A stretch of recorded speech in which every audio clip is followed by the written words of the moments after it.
Hello everyone. Welcome to For Nurses Preparation YouTube channel. I am Neeraj Kumar Kathal. Today is 4th of October 2022. Let's begin today's important MCQ session for upcoming nursing recruitment exams. First question is, a client has not had a bowel movement for 3 days. Which of the following medication may contribute to constipation? आपको इन चारों options में से उस medicine को select करना है जिसे लेने के बाद क्लाइंट में मोस्ट कॉमनली कॉन्स्टिपेशन डेवलप हो जाता है, यानी कि पर्सन स्टूल पास नहीं कर पाता। Option A folic acid, option B iron, option C potassium, option D vitamin ई।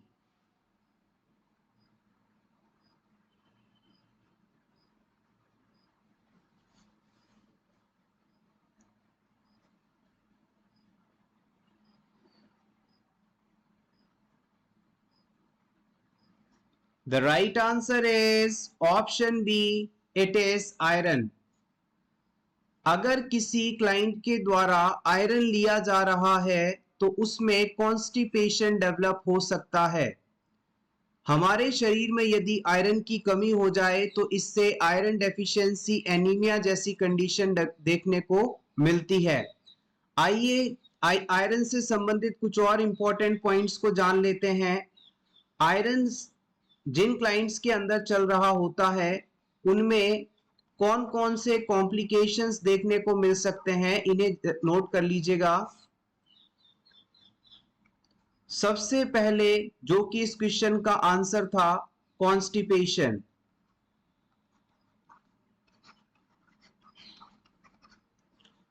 उसके बाद नोट करिएगा नोजिया एंड वॉमिटिंग। उसके बाद टूथ डिस्कलरेशन,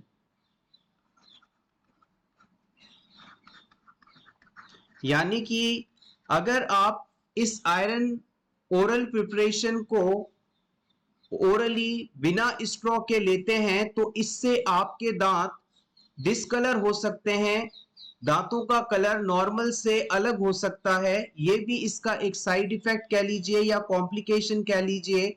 इसीलिए हमेशा कहा जाता है कि जब भी आप ओरल आयरन प्रिपरेशन लें तो इसे स्ट्रॉ की मदद से लें।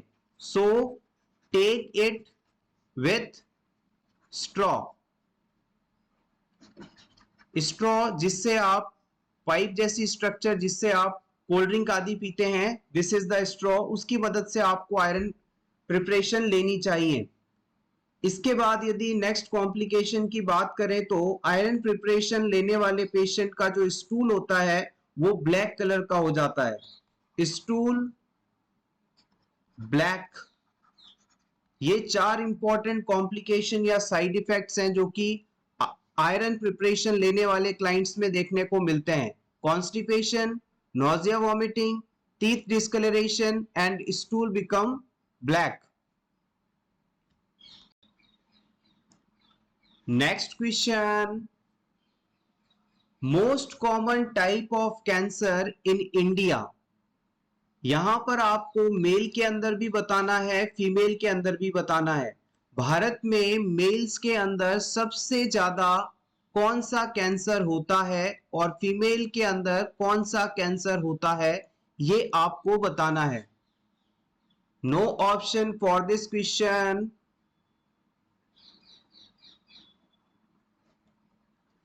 अगर मेल की बात की जाए तो मेल्स के अंदर ओरल कैंसर सबसे ज्यादा होता है इंडिया के अंदर, और वहीं फीमेल की बात की जाए तो ब्रेस्ट कैंसर सबसे ज्यादा होने वाला कैंसर टाइप है इंडिया के अंदर। Take screenshot for your revision. Next question, Following plaster cast, the nurse should assess first. किसी क्लाइंट में प्लास्टर लगाने के बाद सबसे पहले आपको किस चीज का असेसमेंट करना चाहिए? कलर ऑफ एक्सट्रीमिटीज का, टेम्परेचर का, मूवमेंट ऑफ टो का, या फिर पैलर का? Plaster cast fractured body part को इमोबिलाइज करने के लिए किया जाता है। यस, आपका आंसर बिल्कुल सही है। जैसे ही हम प्लास्टर लगा देते हैं फ्रैक्चर्ड पार्ट पर, हमें तुरंत उस पर्टिकुलर एक्सट्रीमिटी में टो की मूवमेंट को देखना है। टो की मूवमेंट को देखकर हम ये अंदाजा लगा सकते हैं कि क्लाइंट के अंदर लगाया गया प्लास्टर इतना ज्यादा टाइट नहीं है कि उसकी नर्व सप्लाई किसी भी प्रकार से बाधित हो रही है। जब भी किसी क्लाइंट की एक्सट्रीमिटी पर प्लास्टर कास्ट लगाया जाता है तो समय समय पे हमें न्यूरोवैस्कुलर असेसमेंट करते रहना चाहिए। Next question, position used for insertion of gavage tube. अगर किसी क्लाइंट में आपको गावास ट्यूब लगानी हो तो उसे आप कौन सी पोजीशन देंगे? No option for this question.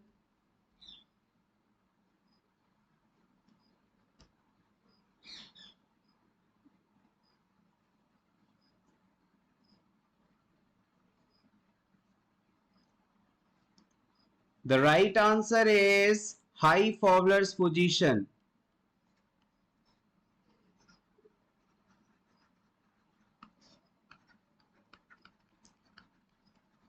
अब इस गावास ट्यूब की जगह में आपको अगर एनजी ट्यूब लिख दूं तो कैसा रहेगा?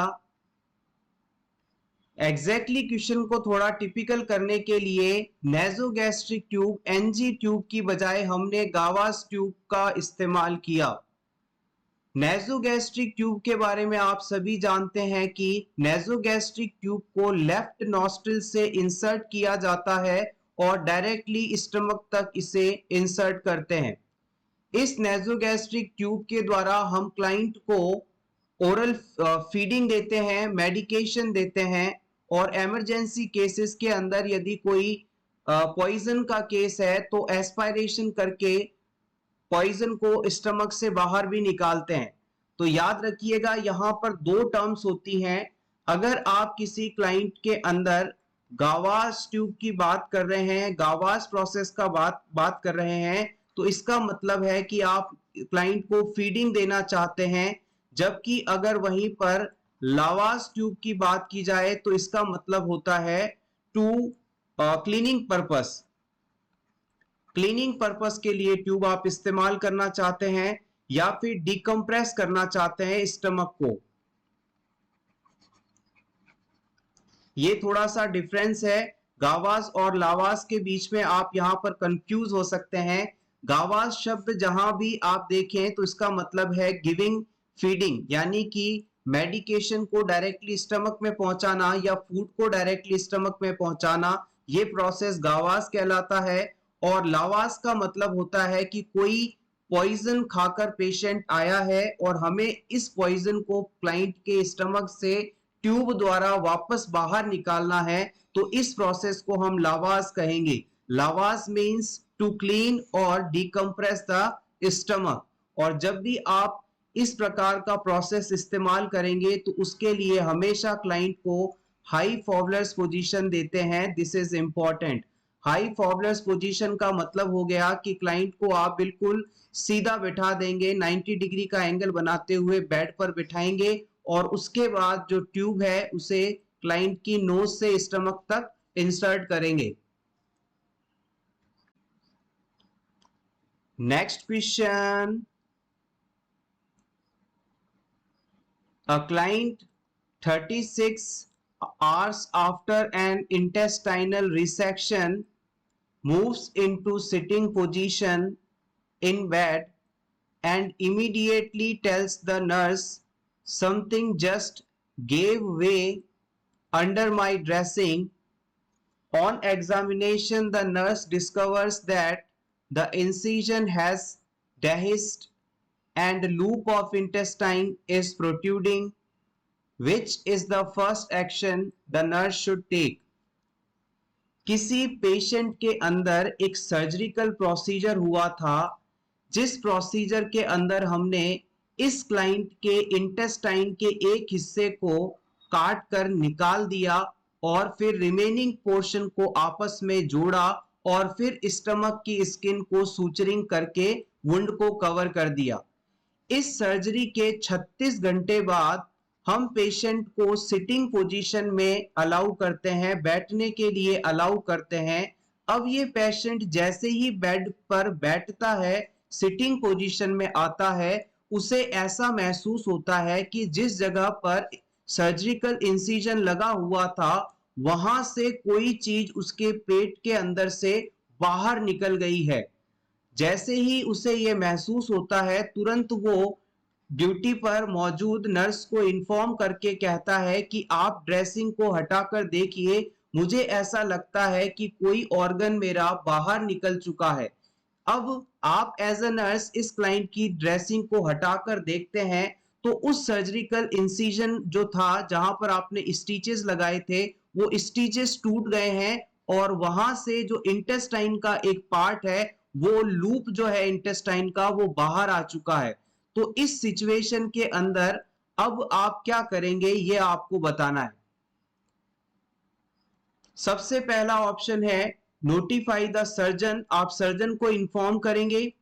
Option B, cover the protruding intestine with sterile dressing with wet with normal saline, आप ड्रेसिंग को नॉर्मल सलाइन में भिगोकर जो इंटेस्टाइन बाहर निकली हुई है उस पर रख देंगे ताकि इंटेस्टाइन पर किसी भी प्रकार का इंफेक्शन ना हो पाए।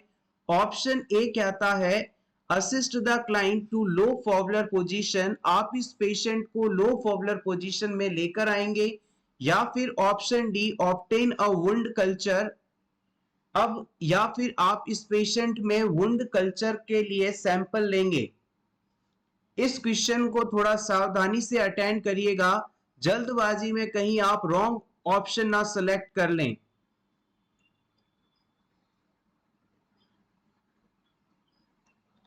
The right answer is option C. अगर आप ऑप्शन बी को सेलेक्ट कर रहे हैं तो डेफिनेटली आप गलत हैं। देखिएगा, आपका पेशेंट बेड पर सिटिंग पोजीशन के अंदर है, बैठा हुआ है इस तरह से। अब जैसे ही पेशेंट बैठता है, इसकी जो इंटेस्टाइन है उसका एक लूप जो है बाहर निकल जाता है। अब सबसे पहली हमारी रिस्पॉन्सिबिलिटी रहेगी कि इस पेशेंट को सिटिंग पोजीशन से लाइंग या लो फॉबलर पोजीशन में सुला दें, लिटा दें, ताकि इसके जो एब्डोमेन एरिया है इस पर कम से कम फोर्स लगे और आगे फर्दर ऑर्गन का डैमेज या प्रोट्रूशन होना रुक सके। तो सबसे पहले हम क्लाइंट को सिटिंग से सेमी फॉबलर पोजीशन के अंदर या लो फॉबलर पोजीशन के अंदर लेकर आएंगे, ये सही ऑप्शन है। उसके बाद अब क्लाइंट में जो वुंड ओपन दिखाई दे रहा है उसमें किसी प्रकार का इंफेक्शन ना हो, इसलिए उसे स्टेराइल ड्रेसिंग को नॉर्मल सलाइन में भिगोकर कवर कर देंगे। पेशेंट को आपने लेटाया लो फॉबलर पोजीशन में, अब उस घाव को कवर करने के लिए स्टेराइल ड्रेसिंग लेंगे, उसे नॉर्मल सलाइन से भिगोएंगे और फिर उस घाव पर रख देंगे ताकि किसी भी प्रकार का कंटेमिनेशन ना हो पाए। और फिर अब आप जाकर सर्जन को इन्फॉर्म कर सकते हैं कि सर, पेशेंट जो कि जिसकी सर्जरी हुई थी उसमें वुंड डाइसेशन हो चुका है, यानी स्टिचेस टूट गए हैं, इंटेस्टाइन बाहर प्रोट्रूड हो चुकी है, आप आकर देखें कि अब क्या करना है। Next question, home visit planning will be based on, जब भी किसी पेशेंट को उसके घर पर देखने के लिए जाना होता है तो इसकी प्लानिंग किस चीज पर बेस्ड होनी चाहिए? Option A, need of the nurse, nurse की जरूरत पर need of the client, client की जरूरत पर, financial status of the patient, patient के फाइनेंशियल स्टेटस पर, option D whenever nurse feels, जैसा जब भी नर्स को महसूस हो।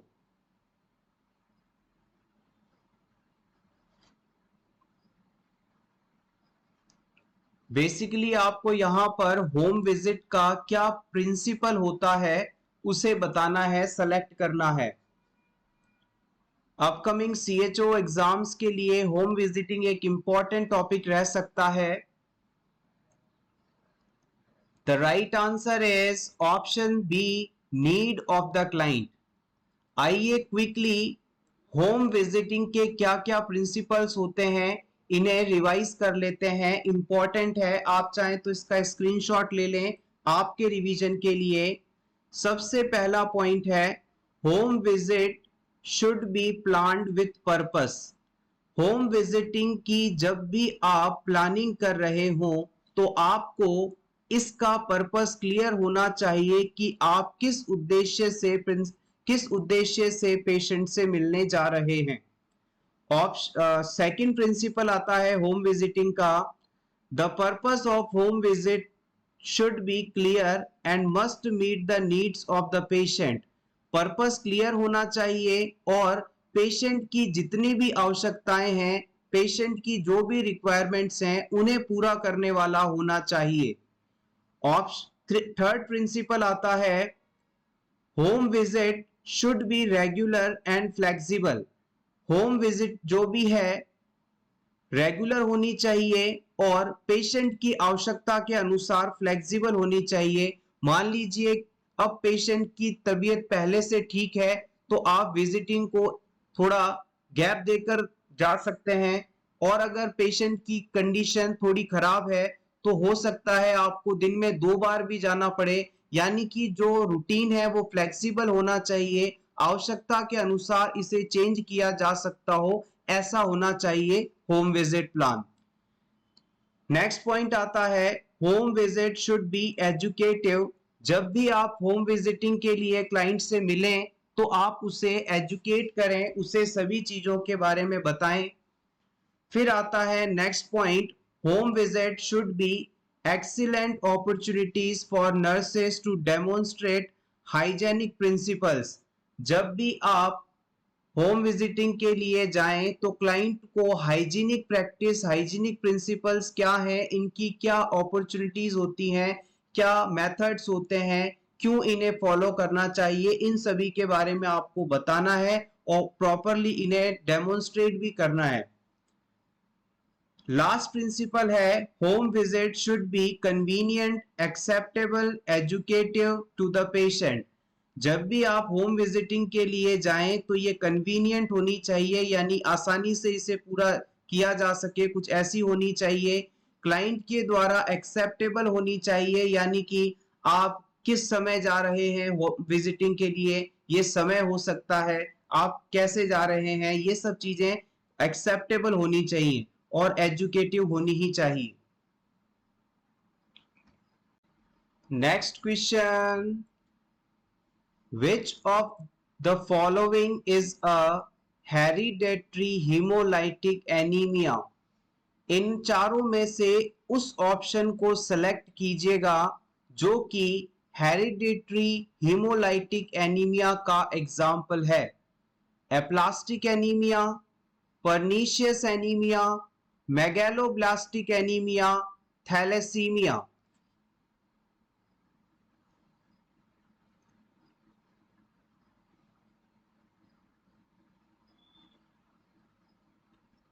हेरिडिटरी शब्द का मतलब होता है जेनेटिक, यानी अनुवांशिक। माता पिता से उनकी संतान में जब कोई डिजीज या कोई चीज जाती है तो उसे हेरिडिटरी कहा जाता है। और हीमोलाइटिक शब्द का मतलब होता है ऐसी कोई कंडीशन जिनमें आरबीसी यानी ब्लड सेल्स समय से पहले ही टूट जाती हैं, खराब हो जाती हैं, डिस्ट्रक्ट हो जाती हैं, और आरबीसी के टूटने के कारण एनीमिया कंडीशन हो जाती है। तो आपको यहाँ पर बेसिकली एक आनुवांशिक हेमोलाइटिक एनीमिया कंडीशन को सेलेक्ट करना है।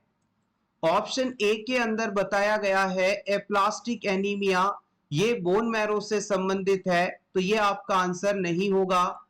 ऑप्शन बी के अंदर परनीशियस एनीमिया बताया गया है, प्रीवियस वीडियो में हमने कई बार इसके बारे में डिस्कस किया है, ये विटामिन B12 की कमी के कारण होता है।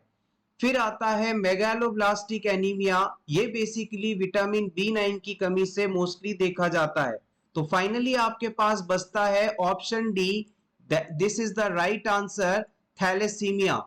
थैलेसीमिया एक हेरिडिटरी हीमोलाइटिक एनीमिया का प्रकार है। आइए इसके बारे में थोड़ा सा जान लेते हैं कि ये थैलेसीमिया आखिर होता क्या है। जब किसी पर्सन के शरीर के अंदर डीएनए म्यूटेशन होता है, एक विशेष डीएनए म्यूटेशन होता है जिसके द्वारा हीमोग्लोबिन का निर्माण करवाया जाता है। इस हीमोग्लोबिन के अंदर बेसिकली दो चेन्स पाई जाती हैं, एक होता है अल्फा चेन और एक होता है बीटा चेन। जब किसी पर्सन के शरीर में उस कोशिका के डीएनए, उस सेल के डीएनए में म्यूटेशन हो जाए, कुछ एबनॉर्मल चेंजेस आ जाएं, जिसके कारण इनके द्वारा बनाए जा रहे हीमोग्लोबिन की अल्फा या बीटा चेन में डिफेक्ट हो, ये कंडीशन थैलेसीमिया कहलाती है। एक बार फिर से समझिएगा, जब किसी व्यक्ति के शरीर की उन सेल्स के डीएनए में बदलाव आ जाए, म्यूटेशन हो जाए, जिसके कारण इनके द्वारा बनाए जाने वाले हीमोग्लोबिन डिफेक्टिवली प्रोड्यूस हो, तो ये कंडीशन थैलेसीमिया कहलाती है। Next question, the licensed practical nurse is assisting the registered nurse in developing the nursing care plan for an older adult who has congestive heart failure. Which nursing diagnosis is most likely to be included? इस पूरे question के अंदर आपको घुमाया गया और finally आपसे ये पूछा जा रहा है कि अगर किसी ओल्ड एज पर्सन को कंजेस्टिव हार्ट फेलियर हो जाता है तो उसमें इन चारों में से कौन सी फाइंडिंग देखने को मिलेगी। क्या उसमें फ्लूइड वॉल्यूम की कमी होगी, यानी डेफिशिएंट फ्लूइड वॉल्यूम होगा? क्या उसे बोलने में दिक्कत आएगी, यानी इंपेयर्ड वर्बल कम्युनिकेशन होगा?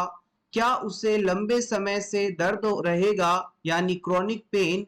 या फिर वो थोड़ी बहुत भी एक्टिविटी नहीं कर पाएगा, यानी कि एक्सरसाइज या एक्टिविटी इनटॉलरेंस हो जाएगा। कंजेस्टिव हार्ट फेलियर,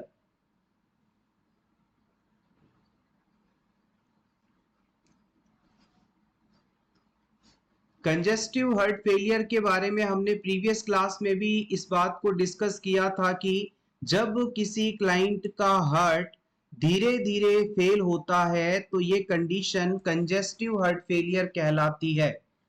जब हमारा हार्ट हमारी बॉडी की न्यूट्रिएंट और ब्लड की डिमांड के अकॉर्डिंग ब्लड को पंप नहीं कर पाता तो हम इस कंडीशन को हार्ट फेलियर कहते हैं। और ये कंडीशन यदि धीरे धीरे डेवलप हो तो ये कंडीशन कंजेस्टिव हार्ट फेलियर कहलाती है। हार्ट फेलियर के बारे में थोड़ा सा ओवरव्यू देख लेते हैं। जैसे कि मान लीजिए ये आपका पेशेंट है और इस पेशेंट में मीडियल स्पेस के अंदर ऑब्लिक पोजीशन में ये हार्ट मौजूद है। अब जैसे ही इस क्लाइंट को कंजेस्टिव हार्ट फेलियर होगा तो इस हार्ट के चारों तरफ एबनॉर्मली फ्लूइड का एक्यूमुलेशन होने लगेगा, यानी इसके चारों तरफ बहुत ज्यादा मात्रा में फ्लूइड इकट्ठा होने लगेगा और इस फ्लूइड के दबाव के कारण ना तो हार्ट पूरी तरह से कॉन्ट्रैक्ट हो पाएगा ना ही रिलैक्स हो पाएगा और इसका इफेक्ट लंग्स पर भी आएगा। ना तो हमारे लंग्स प्रॉपरली एक्सपेंड हो पाएंगे और ना ही कॉन्ट्रैक्ट हो पाएंगे। तो याद रखिएगा, कंजेस्टिव हार्ट फेलियर कंडीशन के अंदर हार्ट इफेक्टिवली ब्लड को बॉडी में पंप नहीं कर पाता और सारा ब्लड लगभग ब्लड के आसपास, लंग्स के आसपास जाकर इकट्ठा होने लगता है, जिसके कारण हार्ट और लंग्स की फंक्शनिंग कम हो जाती है, वो प्रॉपर तरीके से फैल नहीं पाते, कॉन्ट्रैक्ट नहीं हो पाते। यही कंडीशन कंजेस्टिव हार्ट फेलियर कहलाती है। होपफुली अब आप इस क्वेश्चन का आंसर बड़े ही आराम से दे पाएंगे।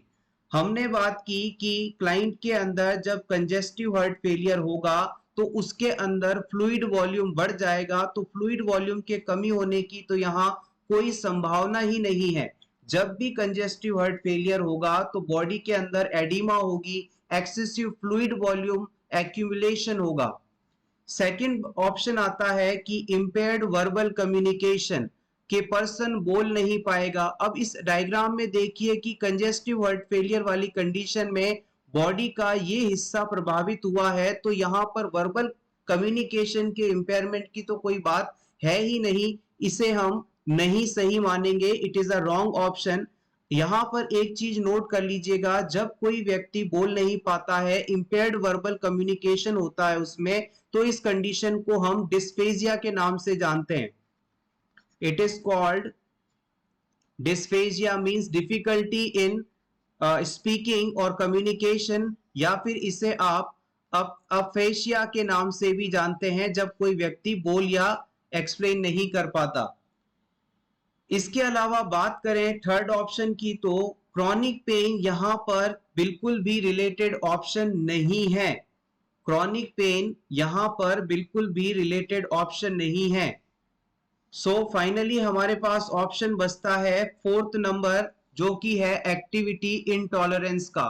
अब पेशेंट का हार्ट और लंग्स प्रॉपर तरीके से काम नहीं कर पा रहे हैं, और अगर कहीं पेशेंट चलने फिरने की कोशिश करता है या कोई एक्टिविटी करता है तो उसकी बॉडी में ऑक्सीजन की आवश्यकता बढ़ जाएगी, और इस बढ़ी हुई ऑक्सीजन की आवश्यकता को हार्ट द्वारा पूरा नहीं किया जा पाएगा, और इस सिचुएशन में पेशेंट बिल्कुल भी मूवमेंट नहीं कर पाएगा, यानी एक्टिविटी इनटॉलरेंस होने लगेगा, उसे बहुत ज्यादा थकान लगेगी। सो याद रखिएगा, due to lack of activity of heart, it is the patient will have activity intolerance. Activity intolerance means the deficiency of oxygen with limited movement.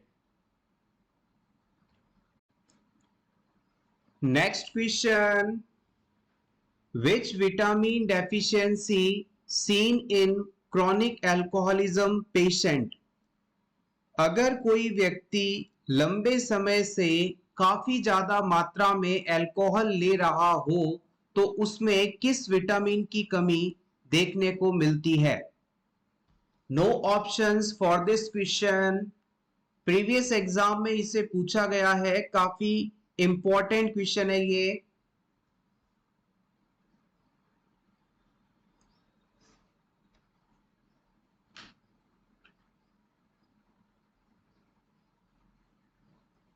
Yes, आप बिल्कुल सही हैं। लंबे समय तक अल्कोहल का इंटेक करने से विटामिन बी1 की कमी देखने को मिलती है।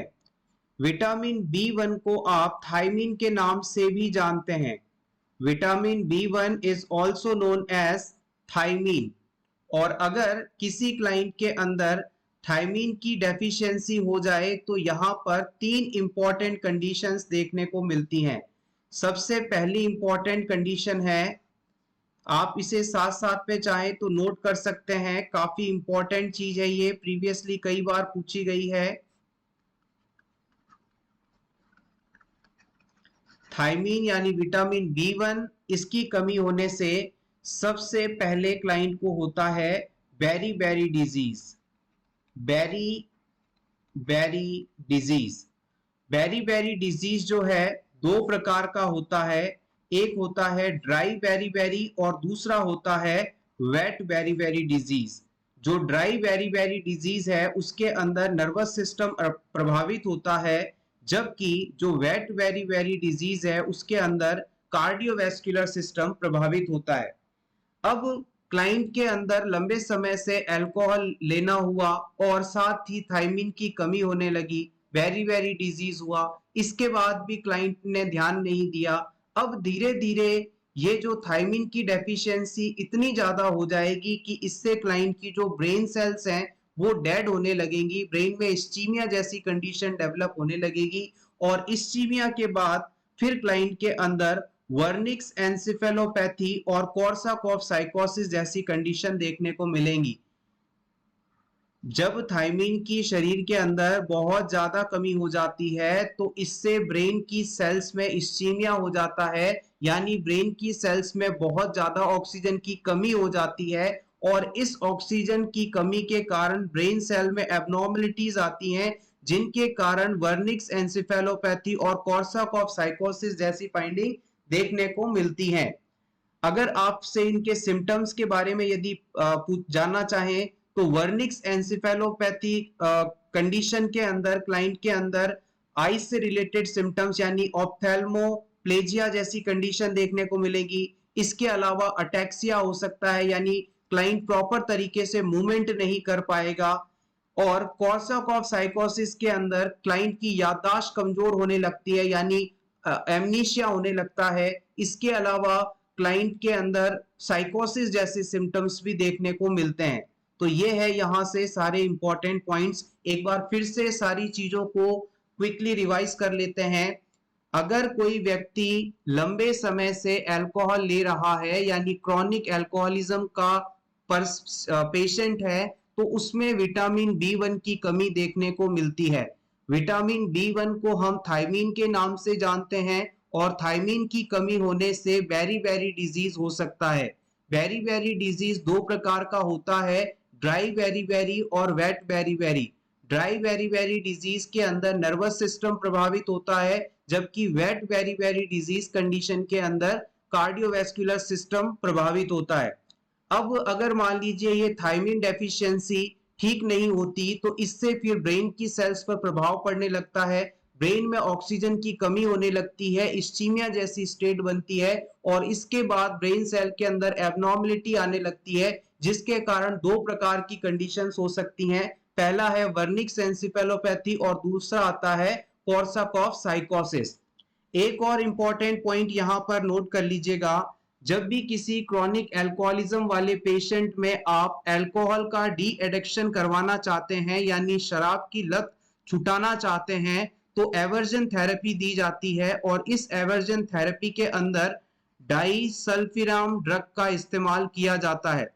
डाइसल्फिराम ड्रग और ये है aversion therapy. Disulfiram drug patient को बिना बताए उसके खाने के साथ दी जाती है और जब भी इस ड्रग को लेने के बाद क्लाइंट अल्कोहल इंटेक यदि करता है तो उसे बहुत ज्यादा एबनॉर्मल सिम्टम्स फेस करने पड़ते हैं, जैसे उसे नोजिया वॉमिट होने लगती है, उसे पाल्पिटेशन होता है यानी उसका हार्ट इतना तेजी से धड़कता है कि उसे लगता है कि अब हार्ट फेल हो जाएगा। इसके अलावा विजन में एबनॉर्मलिटी आने लगती है, रेस्पिरेशन रिलेटेड डिफिकल्टीज होने लगती है। तो ये सारे सिम्टम्स जब क्लाइंट के अंदर आते हैं तो क्लाइंट को लगता है कि मुझे अल्कोहल अब सूट नहीं कर रहा, मुझे छोड़ देना चाहिए, तो ये कंडीशन एवर्जन थेरेपी कहलाती है।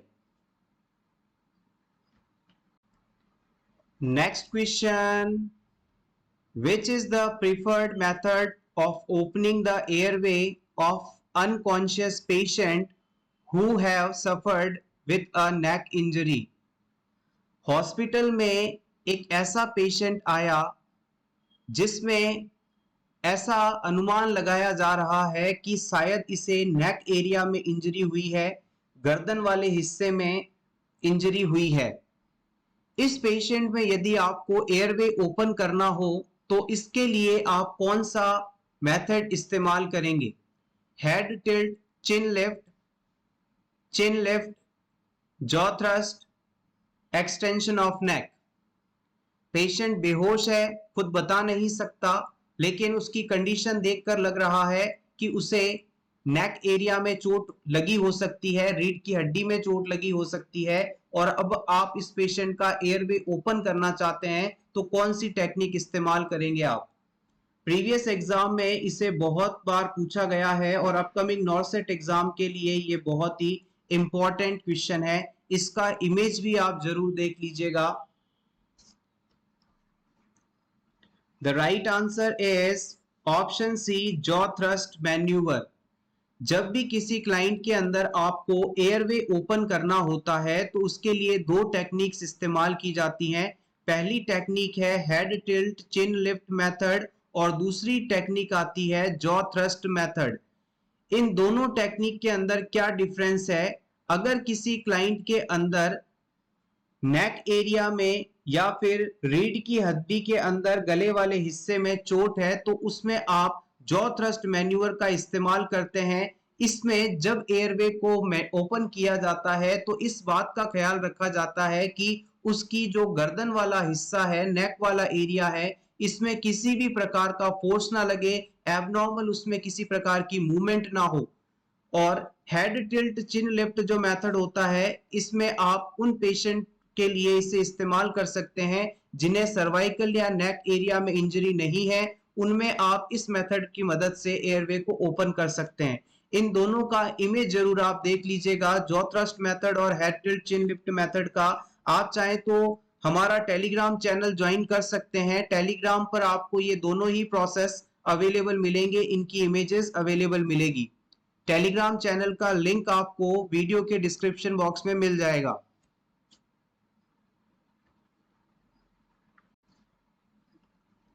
Next question, vomiting will cause. अगर किसी क्लाइंट को वॉमिटिंग होती है तो इसके कारण कौन सी कंडीशन हो सकती है? एल्केलोसिस या acidosis? Basic but important.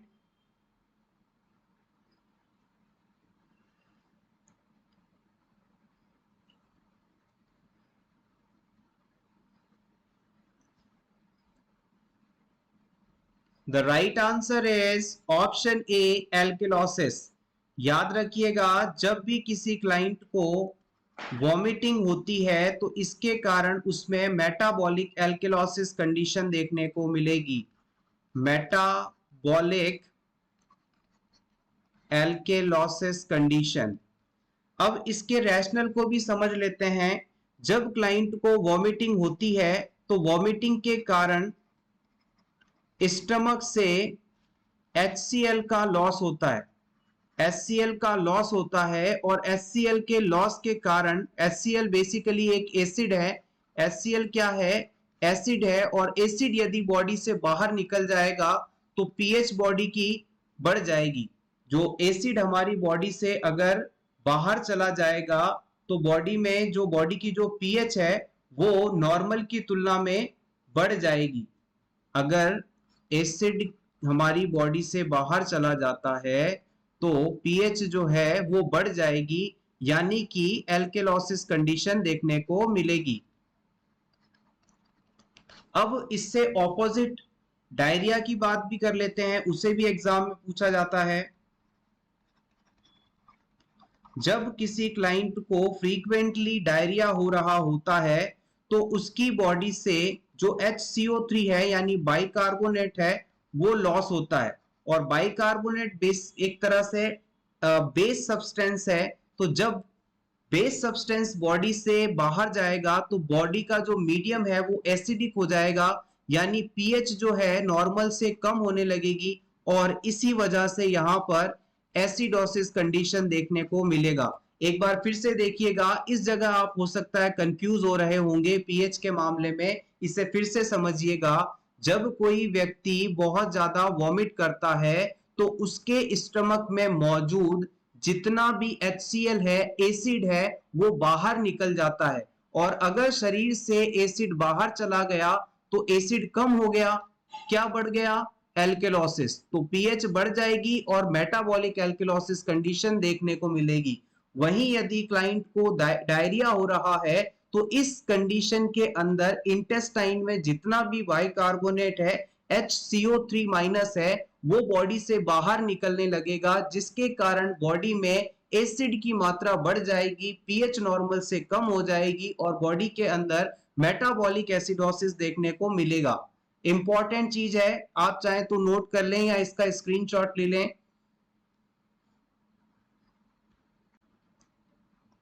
Next question, the nurse is performing a physical assessment on a client and is testing the client's reflexes, what action should the nurse take to assess the pharyngeal reflex? Simply physical assessment के दौरान आपको यदि pharyngeal reflex check करना हो तो उसके लिए कौन सा एक्शन इन चारों में से आप लेंगे? फेरेंजियल रिफ्लेक्स चेक करने का तरीका पूछा जा रहा है आपसे। सबसे पहला है ऑप्शन, आप पेशेंट को स्वेलो करने के लिए कहेंगे, यानी किसी चीज को जैसे निगलते हैं, जैसे फूड को आप स्वेलो करते हैं, वो करने के लिए कहेंगे। या फिर आप पर्सन को अपनी आंखों की पलकें नीचे झुकाने के लिए कहेंगे। या फिर आप पेशेंट की नोज ब्रिज पर लाइट को फ्लैश करेंगे, शाइन करेंगे। या फिर आप टंग डिप्रेसर की मदद से थ्रॉट के पीछे वाले हिस्से को स्टिमुलेट करेंगे, यानी टंग डिप्रेसर को गले में अंदर की तरफ ले जाकर टच करेंगे। इन चारों में से कौन सी एक्टिविटी करके आप क्लाइंट में फेरेंजियल रिफ्लेक्स है या नहीं, इस चीज का असेसमेंट कर सकते हैं। अगर आप कंफ्यूज हो रहे हो तो इसे हम थोड़ा और इजी कर देते हैं। फेरेंजियल रिफ्लेक्स को ही गैग रिफ्लेक्स के नाम से जाना जाता है।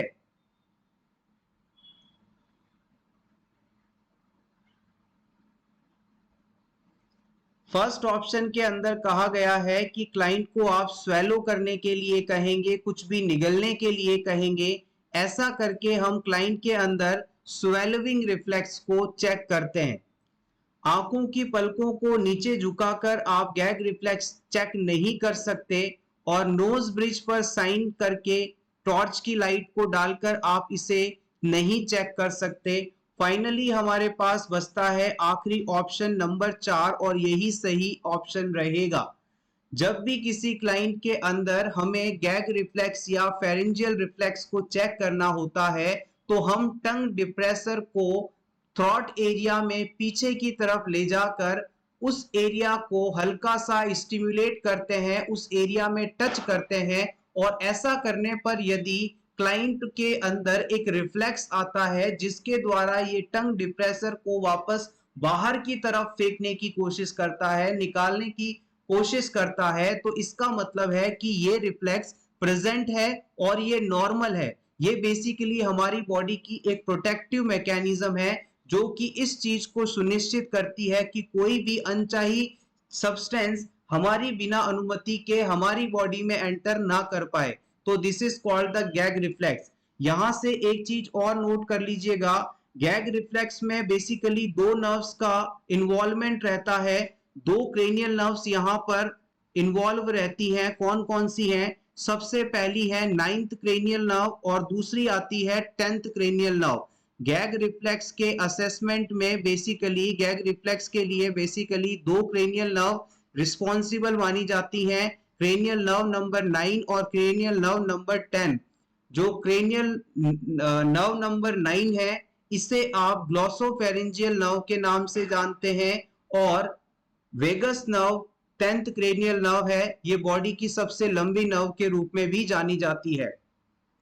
जब भी किसी क्लाइंट को एनेस्थीसिया दिया जाता है तो एनेस्थीसिया देने के बाद उसमें गैग रिफ्लेक्स एब्सेंट हो जाते हैं। इसी वजह से कहा जाता है कि जब तक क्लाइंट के अंदर एनेस्थीसिया का इफेक्ट खत्म ना हो जाए, पेशेंट में गैग रिफ्लेक्स वापस ना आ जाए, तब तक उसे कुछ भी खाने या पीने के लिए नहीं दिया जाता। सर्जरी के बाद गैग रिफ्लेक्स जब तक वापस नहीं आ जाते तब तक पेशेंट को कुछ भी पीने खाने के लिए नहीं दिया जाता, और कुछ खाना पीने देने की शुरुआत जब की जाती है तो सबसे पहले क्लाइंट को क्लियर लिक्विड दिया जाता है और वो बहुत ही कम अमाउंट में देते हैं। इस चीज को सुनिश्चित किया जाता है कि क्लाइंट में गैग रिफ्लेक्स रिटर्न हो चुके हैं, क्लाइंट अब एस्पायरेट नहीं करेगा, तब ही उसे कुछ देना है। और जब क्लाइंट को आप सॉलिड फूड देने की शुरुआत करना चाहते हैं उस समय बाउल साउंड प्रेजेंट है या नहीं, इस चीज का असेसमेंट किया जाता है। अगर सर्जरी के बाद बाउल साउंड आ गए तो आप पेशेंट को कुछ भी सॉलिड सब्सटेंस खाने के लिए दे सकते हैं। Next question, The nurse should instruct a patient who has a diagnosis of folic acid deficiency anemia to increase intake of which of the following foods? आप किसी ऐसे पेशेंट को केयर प्रोवाइड कर रहे हैं जिसे फॉलिक एसिड डेफिशिएंसी एनीमिया हुआ है, फॉलिक एसिड की कमी के कारण एनीमिया हुआ है। इस पेशेंट को कौन सा फूड सब्सटेंस आप ज्यादा मात्रा में लेने के लिए कहेंगे ताकि उसमें फॉलिक एसिड की जो कमी है उसकी पूर्ति हो सके? यहाँ पर फॉलिक एसिड का सोर्स क्या है ये आपको सेलेक्ट करना है। Dairy products, green leafy vegetables, citrus juices, fish and poultry. Basic but important question.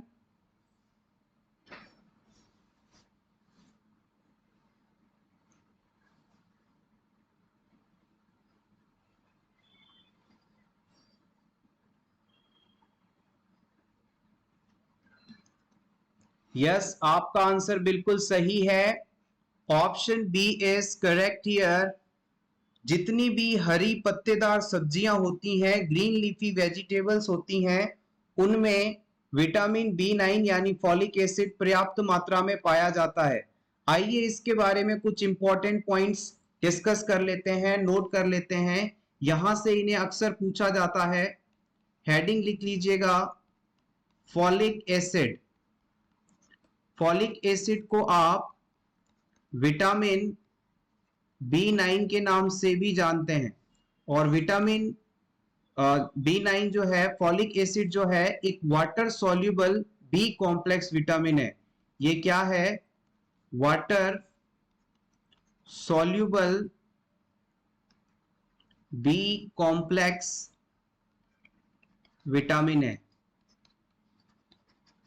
हम विटामिन को दो प्रकार से क्लासिफाई कर सकते हैं। फैट सॉल्युबल यानी जो फैट में घुल जाते हैं, वाटर सॉल्युबल जो वाटर में घुल जाते हैं। वाटर सॉल्युबल विटामिन दो ही हैं, विटामिन बी और vitamin C. Water soluble vitamin B and C हो गए। और जो फैट सॉल्युबल विटामिन है वो चार होते हैं, vitamin A, D, E and K. Vitamin A, vitamin D, vitamin E, vitamin K, ये सभी जो हैं फैट सॉल्युबल विटामिन है और ये फैट में घुल जाते हैं। अब यहां पर विटामिन B9 के क्लासिफिकेशन की ये बात हो गई। इसके अलावा यहां से इसके सोर्सेस को अक्सर पूछा जाता है। सोर्स लिख लीजिएगा इसका। सोर्स की बात करें तो सबसे पहले है green leafy vegetables.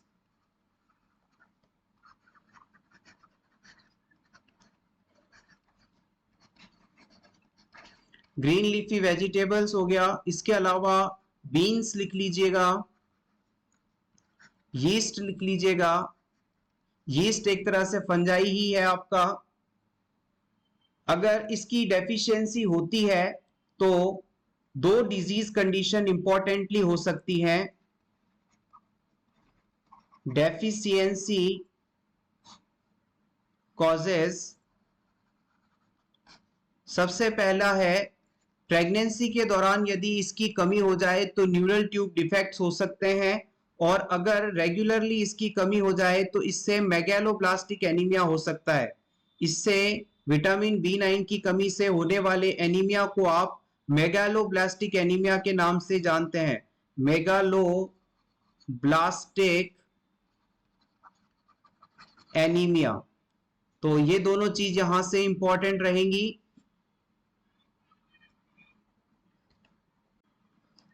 Next question, the drug that should only be administered in diluted form। इन चारों ऑप्शंस में से उस मेडिसिन को आप सेलेक्ट करें जिसे केवल डाइल्यूटेड फॉर्म में ही एडमिनिस्टर किया जाना चाहिए। Option A sodium bicarbonate, option B potassium chloride, option 3 sodium chloride, option D calcium gluconate.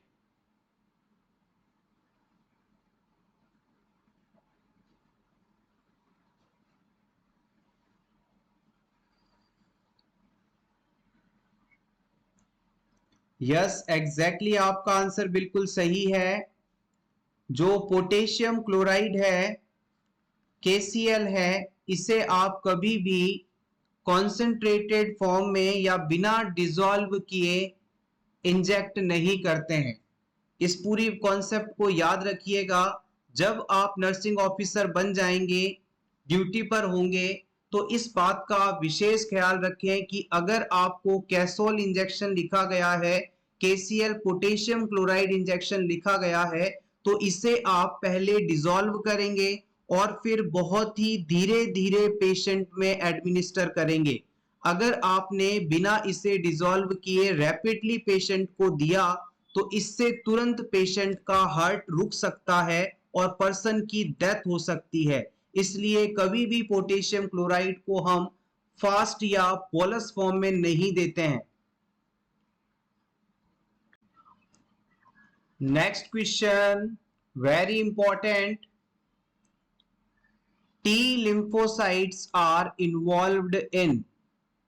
इन चारों ऑप्शंस में से उस ऑप्शन को आपको बताना है जो कि T लिम्फोसाइट के फंक्शन को बताता हो। ऑप्शन ए कहता है कि T लिम्फोसाइट्स ह्यूमोरल या एंटीबॉडी मीडिएटेड इम्यूनिटी प्रोवाइड करती हैं। ऑप्शन बी कहता है कि T लिम्फोसाइट सेल्यूलर या सेल मीडिएटेड इम्यूनिटी प्रोवाइड करती हैं। ऑप्शन सी कहता है कि टी लिम्फोसाइट्स इन दोनों को प्रोवाइड करवाती हैं। ऑप्शन डी कहता है कि ये इम्यूनिटी प्रोवाइड नहीं करवाती हैं। Which option is correct here?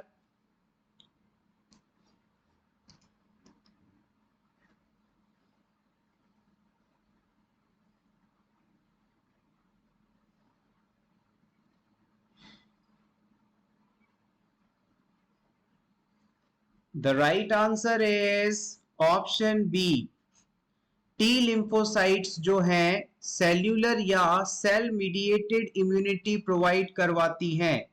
T lymphocytes हमें सेल्यूलर या सेल मीडिएटेड इम्यूनिटी प्रोवाइड करवाती हैं और HIV एड्स होने पर सेल मीडिएटेड इम्यूनिटी प्रभावित होती है। इस तरह से इसे भी आप याद रखिएगा। और ऑप्शन ए के अंदर बताया गया जो ह्यूमोरल या एंटीबॉडी मीडिएटेड इम्यूनिटी है, इसके लिए बी लिम्फोसाइट्स रिस्पॉन्सिबल मानी जाती हैं। बी लिम्फोसाइट्स के द्वारा ह्यूमोरल या एंटीबॉडी मीडिएटेड इम्यूनिटी प्रोवाइड की जाती है। हमारी जो बी सेल्स हैं ये प्लाज्मा सेल में कन्वर्ट होती हैं और फिर ये प्लाज्मा सेल जो है आगे जाकर इम्यूनोग्लोबुलिन का निर्माण करती हैं या फिर एंटीबॉडीज बनाती हैं और इस प्रकार से हमारी बॉडी को ह्यूमोरल या एंटीबॉडी मीडिएटेड इम्यूनिटी मिलती है। एक बार फिर से देखिएगा, हमारे शरीर में दो प्रकार की लिम्फोसाइट्स हैं। पहला है टी लिम्फोसाइट्स। ये टी लिम्फोसाइट्स जो है हमें सेल्यूलर इम्यूनिटी प्रोवाइड करवाती है और दूसरा टाइप आता है बी लिम्फोसाइट। ये हमें ह्यूमोरल या एंटीबॉडी मीडिएटेड इम्यूनिटी प्रोवाइड करवाती है।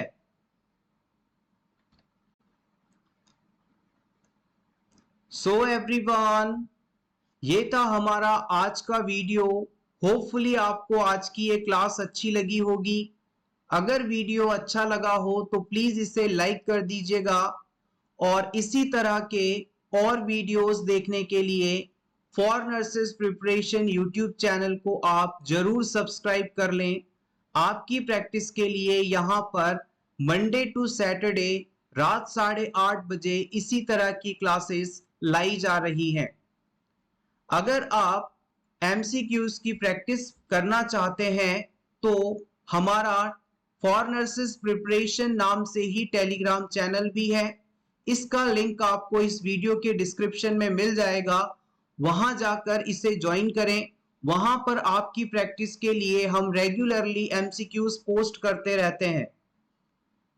Thank you so much everyone. Best of luck.